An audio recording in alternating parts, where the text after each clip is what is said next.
All right, Lobo's bye this week. Practicing for media will be Tuesday, Wednesday, and Thursday before we go back to the regular schedule next week of media availability on Tuesday and Wednesday. Lobo Talk will also reconvene next week. It'll be the 115th meeting. I think you guys have seen the note, but this will be the first one in 33 years where both teams have a winning record, and the first time since 1964 that the game will played in Albuquerque with both teams with a winning record. They were both 3-2 back in 1964. 1992, they were both 1-0, had won their openers. Every other time, someone's been 500 or something of that nature. So with that, come on up, Coach. You made up for the Occidental loss, by the way, officially. We avenged that loss. And everyone got to take the plane home. So good win. Again, we were fired up to get a win against a Power 4 team, and it had been a while for us, and was very proud of the way our guys competed. I thought we continued to show good toughness and response to adversity. Again, we certainly didn't play perfect. We get stopped twice inside the 5, once on downs, once turning it over. We muff a punt. There's a lot of things to learn from. We had a 15-yard penalty that led to their only touchdown. So there were definitely some elements of the Lobos beating the Lobos, but I thought we kept responding well. We're able to come out with a victory.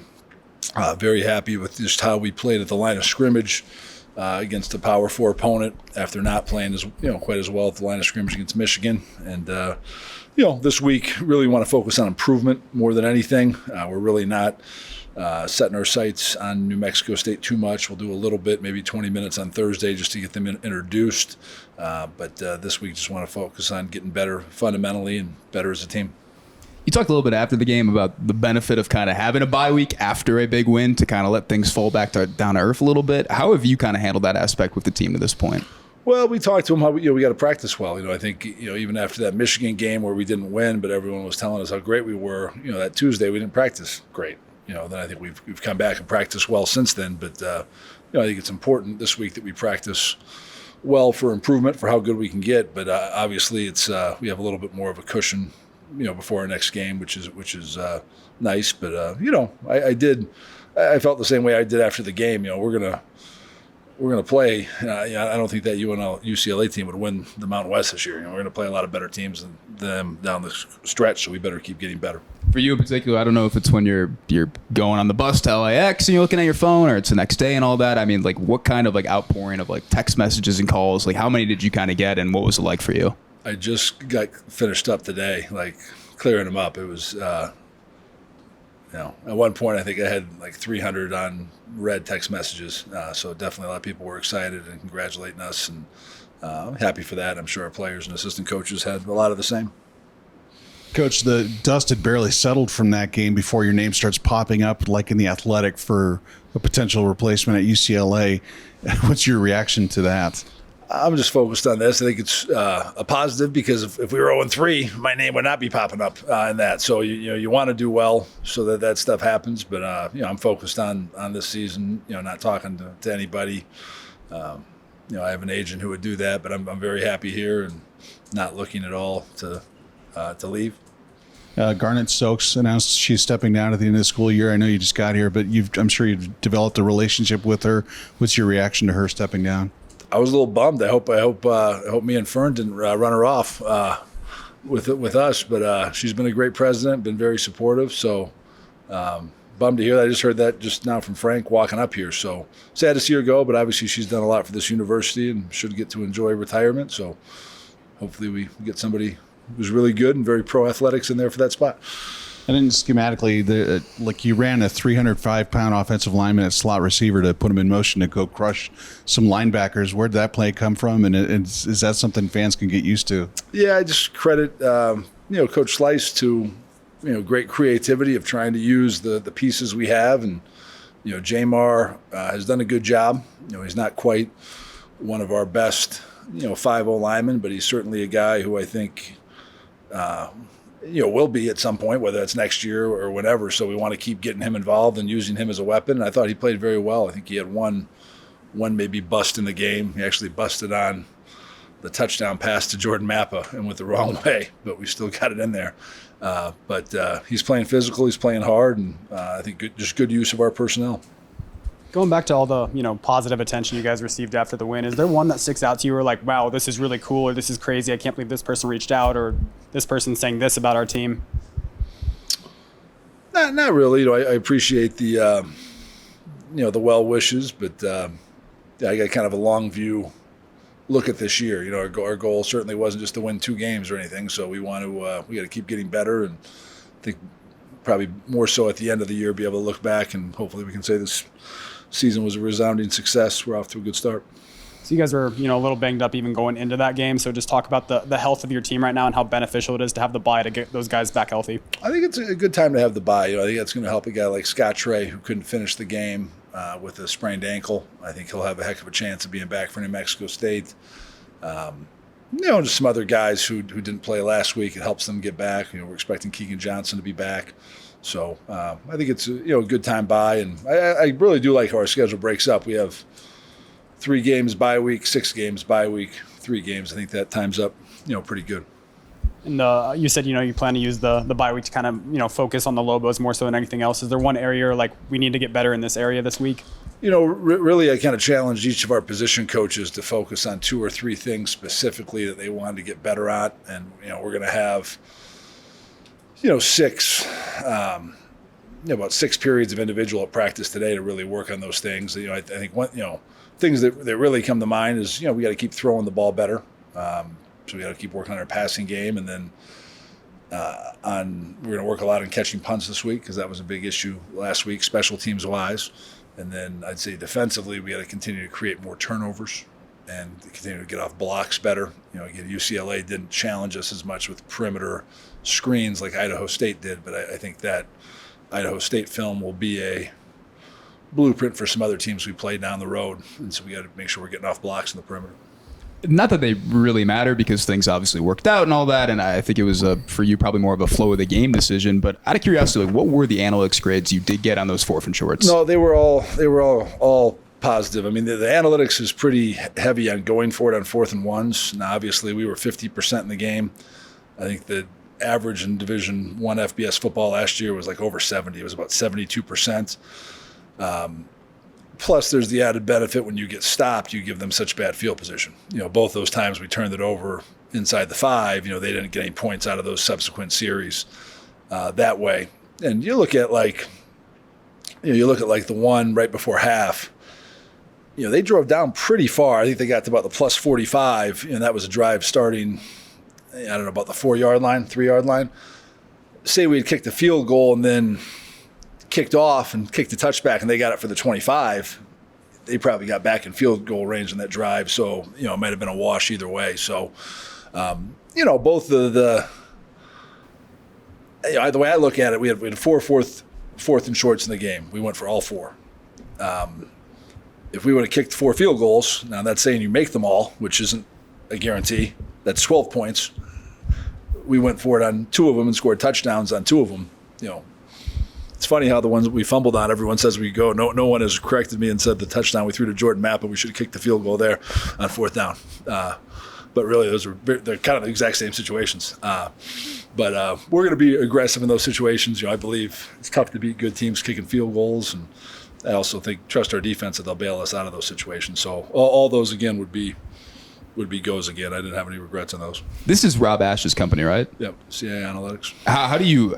I think the way I'm familiar with it is like you have like the analytics book that somebody carries around the sidelines. Yep. How do you consult the analytics like in the flow of a game? I like to look at it myself just because I'm the one who's making the decision and all that. And some of them are a little bit more dicey than others. I've gone against the book a few times this year, but I think it's a good good guidance on things. Again, I usually. The ones that are, it's hard for me is like if it says, it's a go to 4th and 5 and then it's, 4th and 1 or 2, then, that seems pretty obvious to me, in those situations. The ones that are right at the edge are the ones that are a little tougher. 28 pressures, but no sacks. I know you guys would probably prefer at least a couple sacks, but Is that kind of high pressure, low sack rate something that you guys actively want to address, or is it something, hey, like we kind of did what we wanted to do in that game, it's okay? We got to finish plays better. I do think he's a above average quarterback athlete, and there was probably 2 of them where I like, how did he get out of that? Not a lot of guys I do think would have gotten out of that, but we'd love to finish that a few more. I mean, Keyshawn, I thought he had 2 that he easily could have finished, and he might be like the national player of the week if he gets those 2 sacks with all the pressures he had.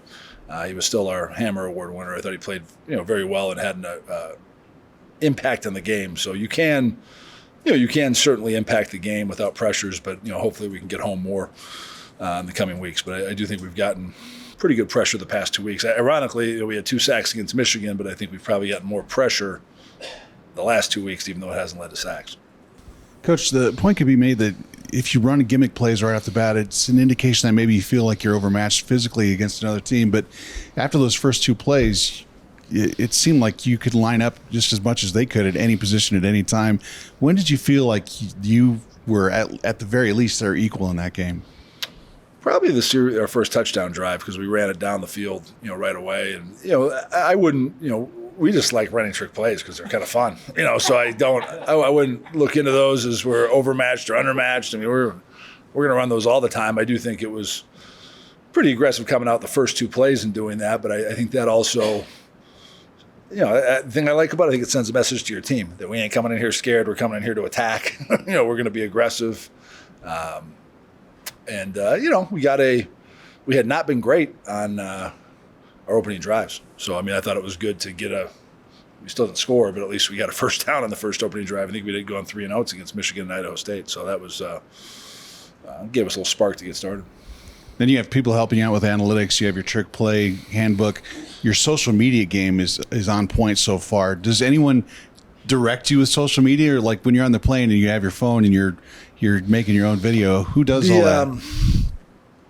Well, Casey Byers, who is the director of marketing, he always, he reminds me. I kind of started doing those selfie videos even when I was at Idaho, and he'll remind me, or Gianna, my assistant, will remind me that, hey, you haven't done one of those in a while. People like those. Make sure you do one of those. And then Natalie Clark does a great job with our social media as well. I do think the creative part of college football is a very important thing. It's growing. I think it's how you connect with younger fans and things, because they're very much on social media. It's how you connect with recruits, because the recruits all have cell phones and are on Instagram and social media. So I do think having a good presence helps build your team. And you think about a lot of the old recruiting materials when you used to print out the media guides and send them to recruits, and you'd have those big boxes, and you'd have put stuff in the mail that was expensive and stuff. The nice thing is once you obviously you got to have a team that create it, but once you push send, it doesn't cost anything to post that, and you reach a lot of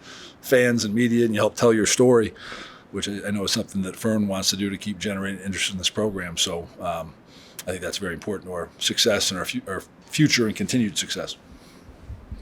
Coach, after the couple of 4th down plays that you guys got stopped on, the spirit it's got to fall a little bit when something like that happens, but the guys stuck with it.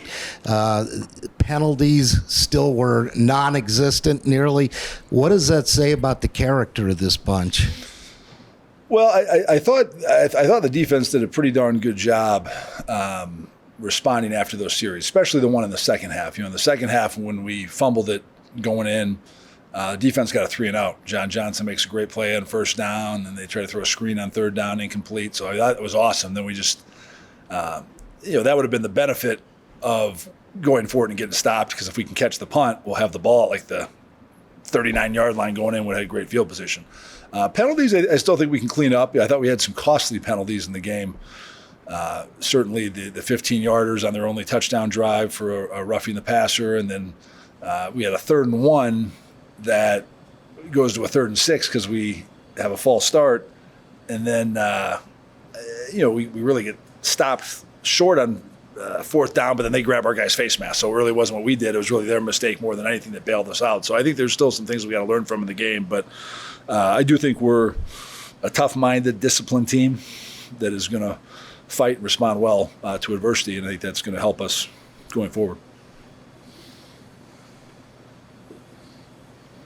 Coach, any comments on specific players, Darren Agut, his performance, and Jack Lang? Yeah, I thought Darren Agut did a tremendous job. I mean, that's a tough deal. It was almost like the NFL. He came in for about a week and got to get his legs under him. And I don't know exactly how many plays he had. I think 20-something. Yeah, I thought he did a nice job. And I hope his role will be able to keep growing. And then I think Jack's playing a really high level. He's, protecting the football, making good decisions. I think he's doing a really nice job of leading and taking what the defense gives us. And, we got to keep developing our passing game, but you also want to, our running game's a strength. We certainly want to accentuate our strengths, but continue to work on our passing game as well in case teams, some teams we play may really want to stack the box and try to shut down our running game. Kind of circling back to Keyshawn, it feels like we almost kind of glossed over like how good he was, in the aftermath of Friday's game.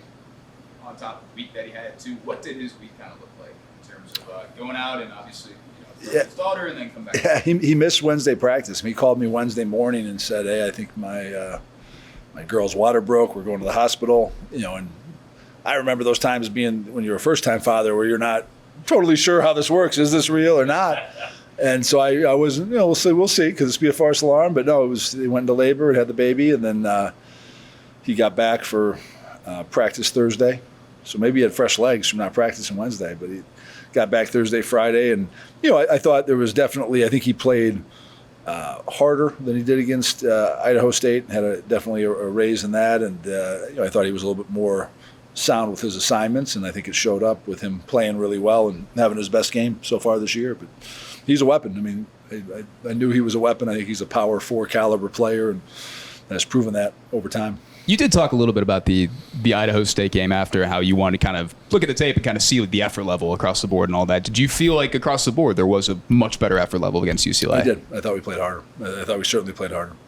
And then The only 3 clips I showed to the team on Monday were 3 clips, one on offense, one on defense, one on special teams, where I thought we had exceptional effort, to try to show that out, because I had shown some clips the week before that I didn't think were as good an effort, so I wanted to point those out as well. We've had coaches here in the past that said on the bye week they're going to watch a ton of college football, and we've had coaches said I'm not going to watch probably a lick. I'm going to keep preparing and all that. Where do you kind of fall in that mix? I'm a fan of college football, so I watched quite a bit. I mean, that was a nice thing about playing Friday. I watched, quite a bit on Saturday. I went saw my son's game, saw my 10-year-old play Saturday morning. I'll get to see him play this Saturday morning as well, so that worked out pretty well. We're going to do a lot of recruiting this weekend, so I'm going out Friday. We'll have some coaches out. There's a lot of games now with referee shortages on Thursdays and Saturdays as well. So we'll have coaches out, one coach on Thursday, and then, I think every coach on Friday and a few coaches on Saturday as well.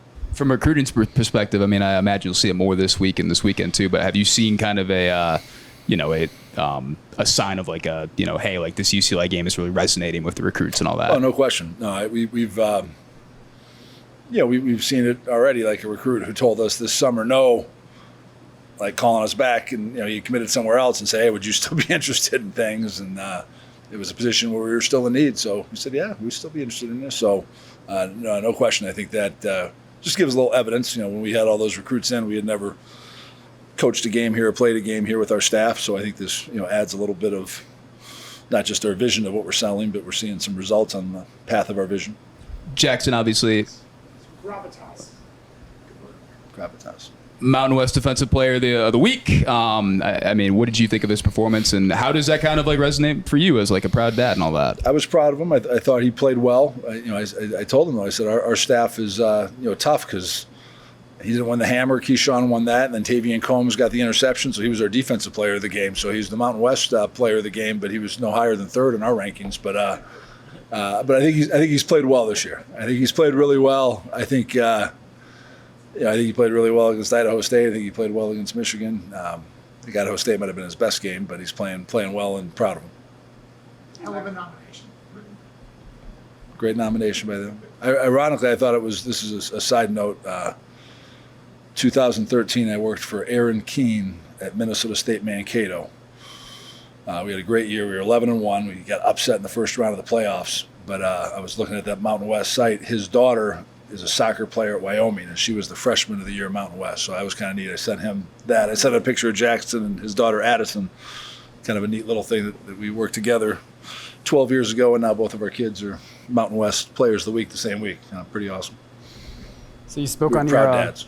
social media presence. You also kind of have a presence, just around town. I mean, honored at Mexico United this weekend. You went to the State Fair this weekend. Can you just talk about, not a lot of coaches do that kind of stuff. Can you just talk about why it was important to you to kind of get ingrained in the community? Well, we like this community. We like being a part of the community. We like living here. My son Maverick was he's a soccer fan. He was 10, so that was fun to get him over. I really was just trying to get 2 freebie tickets, and they yanked me up to do the coin toss as well, which was fine. But it was good. He enjoyed the game, and then my wife. I'll give my wife credit for the fair. She really wanted to go there because there's, she likes fair food and all that, and went on rides and snuck over and saw one of the horse races live. I like the horse races. Hit a little daily double to try to fund the outing that day because those fairs can get expensive when you have your kids. But no, we just like enjoying where we're at, and we love it here and enjoying everything that it has to offer. I thought it was a nice state fair. Coach, what is your assessment of your running back room so far 3 games into the year? They're at almost 190 rushing yards a game, and that's with Scotch Ray obviously missing a big portion of that UCLA game. I think they're really good. I thought they were really good when we brought them in, and they've lived up to their billing. And running back's a tough position. You guys probably know that if you play like fantasy football. You lose all of a sudden a good running back gets hurt. So it's good to have depth at that position. And it was awesome to see. Scotch Ray had a great second series where we went down and scored, and he had a lot of big runs. But then Damon comes in and has a huge game. DJ is a really good football player, and then Day unfortunately had that fumble, but we have a lot of belief in Day, and he's a very good player and is doing a good job in special teams. And I think Coach Slice has done a really good job of incorporating all those guys. We use DJ quite a bit, like lining up at receiver and running jet sweeps during the game, and I thought that was a good little wrinkle because we have to get those guys involved and give them all a role. But it's a good group. It's a good group to have. I think I wouldn't trade that running back group for anybody in the country. And obviously the linemen have to block for them. So how do you, as a former lineman yourself, look at how their run blocking has been? I think they played well. I think we've made some improvements there certainly over the last couple of weeks. I really like the way our tackles played, especially. I thought Malik, Alian, and Tyler Lawrence both have improved some technique things and gotten better. Protection was certainly better, not giving up. We didn't give up any sacks, did we? No. Zero sacks against that outfit. So they played very well. And, I thought at times their inside guys gave us trouble on some things, their D tackles, which I was worried about because they were big and pretty good players. But, certainly some stuff to build upon. We didn't, I think we played 7 O-linemen in the game. Neville Brown got in there for a series, just kind of working his way back in. And then Jamar, I think, I'm not sure if he played any guard. I think they were all at fullback or whatever. Jamar, 20 to 23 snaps with her. At fullback, okay. But Jamar's doing a good job. We got to keep developing him and bringing him along. So happy with that room and the improvement we've shown. You talked a little bit after the game about you just touched on a little bit earlier too, about going back and reevaluating some special teams competitions and all that too. I mean, what are you trying to what are you trying to see out of that this week? I just want to see more consistency. Kicking is such a, and really catching punts. It's kind of just you in a vacuum, and it's, Grant had a lot of touchbacks during the game. Well, we got to be consistent. That usually the football gods, if you're playing a Power 4 team and you're up 14-7 and you kick the opening kickoff out of bounds, I'd say over time they score a touchdown for sure that drive. Now, fortunately, we fought through that, but we got to avoid that, and we just got to secure the ball. I mean, the number one thing with our punt return team is every time they punt, we got to get the ball back. So we can't have that. That was a costly error that in a lot of games would cost you the game. And then, be a little bit more consistent with our punts. We only had 2 punts in the game. I thought the first one was kind of perfect. The second one was a little out kicking our coverage. Like the distance was too far for the hang time, which set up a good return. Fortunately they clipped, but again, that wasn't the guy they clipped probably was not going to make the tackle. So we got to get better on our coverage to make sure that we get guys down. But a big part of that is having good hang time so we can cover the punts better. So, I want all those. We have capable guys there. We got a few other guys who can return punts. We got 2 guys who can kick off, 2 guys who can punt. So I want to have a little competition this week and make sure we're playing the best guys. It's kind of like a true bye week question, but you just touched on it too. I mean, how did you get into horse racing so much? Because I know you go to Kentucky Derby and all that basically every year. I mean, how did that kind of happen for you? My dad went to the Kentucky Derby growing up. Like he went to college at Xavier, which is in Cincinnati, which isn't very far from Louisville.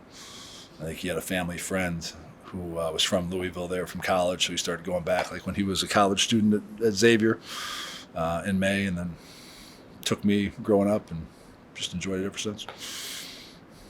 And that's how we will end this. Thanks, Coach. All right, thanks fellas. See you next week.